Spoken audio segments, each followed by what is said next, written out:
Pickleball is a kind of sport that is both easy to play and difficult to master. This is the hallmark of brilliant game design. The big question is, what kind of pickleball instruction do you need to become a better pickleball player?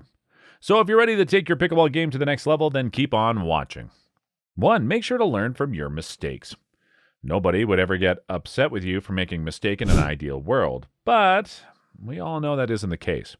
20 years of golfing frustration hasn't cured me of the occasional fit of rage when I botch a shot. But one of the keys to learning how to continuously cease making these mistakes in the future is learning how to translate some of these frustrations into useful thoughts. Here's the gist of any argument. If you spend too much time fuming over your own errors in pickleball, you won't have time to actually learn from them in the moment. 2. You should realize that pickleball is a game of error avoidance. This idea serves as a foundation for many different pickleball strategies. The goal of pickleball is to stay on the court long enough for your opponent to make a mistake. Most points in pickleball are earned because of a mistake made by the opponent. The best strategy for victory is to make your opponent's lives difficult. The reason why pickleball is sometimes described as a game of survival is because of the importance placed on minimizing mistakes. Well, you can get a point advantage by dishing it right back to your opponent, but that's only because they made a mistake in the first place.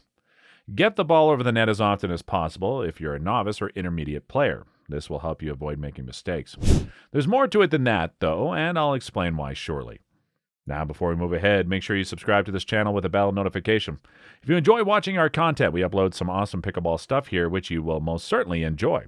Hit a like on this video and leave a comment below. It will help us grow tremendously. 3. You should stop hitting shots you know you can't make. Believe me, we've all been there. Well, I'm glad to say that I include myself among them. To everyone's amusement, I've tried the backhand third shot drive on multiple occasions. Yet, if you want to be successful at pickleball, you have to put these shots away. The third shot drive and flashy backspin strokes are useless if you don't know how to employ them. Attempting these shots over and over again can actively decrease your odds of winning. In a friendly game of pickleball, you shouldn't be afraid to experiment with different strokes. Frequently I use this expression, but save these attempts for when you're just experimenting. Use your established, reliable shots if you want to get better at the game. Keeping your cool on the court is essential if you want to avoid taking shots you don't have. Too much enthusiasm might lead to risky behavior. We've all been there. But if you can learn to ignore these errant attempts, you can focus on improving the shots that really matter. 4. Dink to the backhand, not the forehand. Pickleball players often find that dinking to their opponent's forehand rather than their backhand is the greatest method to regularly lose rallies. The forehand stroke is going to be more effective and powerful than the backhand stroke for the greater majority of players out there. The backhand shot is also more challenging to execute, hence it's usually one of the player's less strong strokes. The name of the game in pickleball is not making mistakes. When you dink to your opponent's backhand, you give them the opportunity to make a mistake. If you're using brand new pickleballs, like as the Jugs indoor balls, the issue will be even more pronounced. These balls and others like them have a significant higher bounce right out of the bag than they do after being used for a while. When the ball bounces high, your opponent has a better chance of driving it back at you, so aim for their backhand and keep the ball low. 5. Smash for effectiveness, not power. I can always tell when I've had a session of pickleball that it was heavy on overhead smashes because my upper back muscles are sore.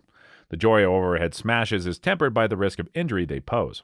So listen, I'm the type of man that needs to have this hammered into his brain on a daily basis. You should prioritize efficiency over strength when doing overhead smashes. You might think this is out of the ordinary, but bear with me.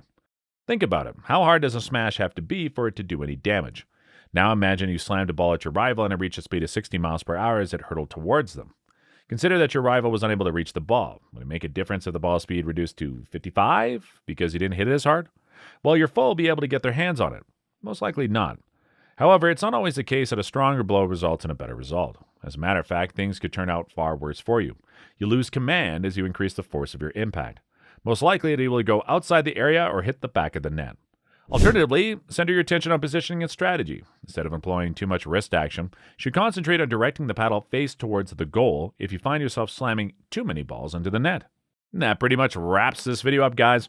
Thanks for watching. So what are your thoughts about these 5 pickleball tips? Share with us in the comments below, and see you guys in the next one.